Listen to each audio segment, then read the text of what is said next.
All right, next step. Thanks for coming back. Thanks for seeking out the rest of the video. We're talking about dishwashing today. It's dinner time on dishes. So we were speaking of soap and the sponge and the water and preservation, etc. Now we're into the cleaning, actual dishwashing. So I figured I'd share my method with you. If it works, great. If not, hopefully it'll help save some water, because that's what we all need to do. I'm a big fan of finishing my cup, coming to the sink, giving it a quick rinse out.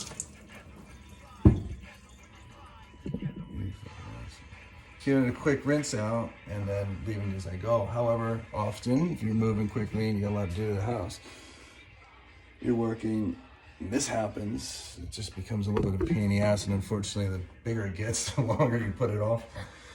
So there's a couple steps that are essential so that you can kind of beat the heat, get this thing clean, and get yourself through a drudgery process. Typically, dishes come in. If you're gonna put it in the sink, at least wash the food off. If you can just use your hands, it's your food, it's not a big deal. Don't go, ew, hurt it all the time. And just get the food out. So now it just needs to be soaked. In which case you're a step closer to finishing the process. So most of these dishes here don't have food in them, so I kind of do it in the beginning. And the reason why you want to do that also, it preserves your sponge life. If you just put this thing right into food and start smearing it around, that food gets in there. That's what that starts the bacteria. It's like a heyday for them. You got protection, you got home, and you got food. That's all you really need. So try not to put this sponge in the actual dirt. You know, use it for just the residue, grease, etc., etc. I also like the sponge with a little bit of the green or the Brillo kind of thing on this side and the regular sponge on this side. There's other ones, the fake sponge, and that it just collects more junk. This thing's easier to clean as you go. Typically a good rinse off. Or if you have one of these, sometimes you can clean them up. Anyway, next step would be to soap up your sponge. I just get a couple squirts in there and I rub it in, just because you're gonna get better coverage that way. Instead of leaving the hot water on and doing this and washing each individual dish, you know how much water is being wasted? I've averaged anywhere from 3 gallons to 5 gallons of just water that's been running and wasted, let alone the water used to wash the dishes and rinse them off. So what I try to do is set up a system in my sink. I don't know if you can see it that well, but I'll leave a little space, stack everything, and just lightly soap everything up. Because if you just use a soapy sponge, soap's not doing the job. Soap has to be on the surface if you want it to sanitize a little bit and just be a little bit cleaner in general. I wash all of the parts of the plate, just the edge, the inside. So just keep soaping them up, and you know, you may not be able to get through the whole stack. But see, there's no water on. We're not wasting anything. And this thing is fairly easy to clean if you don't have anything crusty on there. A lot of people will leave it in there and don't put water on it. Water's really important. You know, you gotta wet it, and then you get a chance to soap it.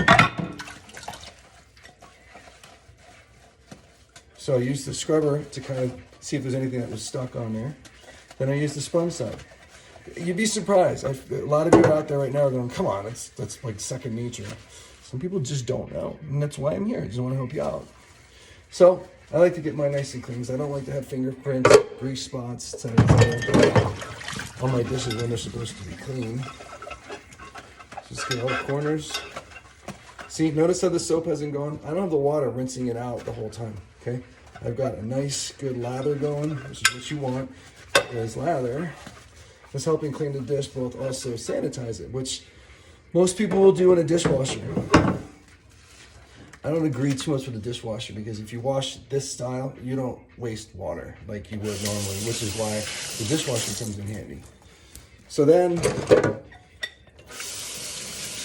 just give them a good rinse. This is probably where you're gonna run into your own water use.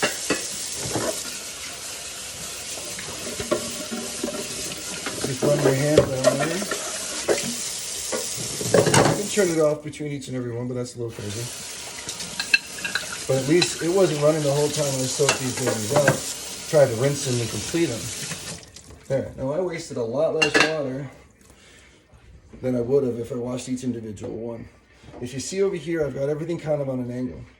If you take something and you put it flat like this, it's going to build up moisture inside. The water that's staying on the roof of this is going to stay. It's never going to get it dry. You just need to tilt it a little bit, just so that water runs down and runs off and it properly dries. This is a more economic and more efficient way to do your dishes. Some people just don't want to get into the efforts that it takes to do so, but hopefully someone out there will understand, and I will have at least saved one person from being a water waster, because like I said, it's our God-given right. We got to take care of it.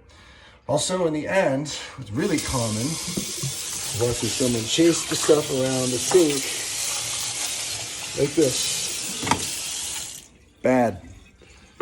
It's not efficient, and it's a lot of waste of water. Get one of these. It's $5 at any Ace Hardware, or even I bought one actually at Bristol Farms. They had it on their little kitchen utensil aisle.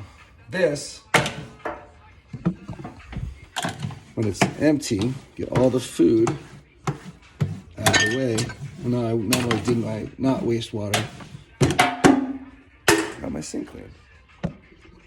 Anyway, some info for you. Hope it goes far. Ciao.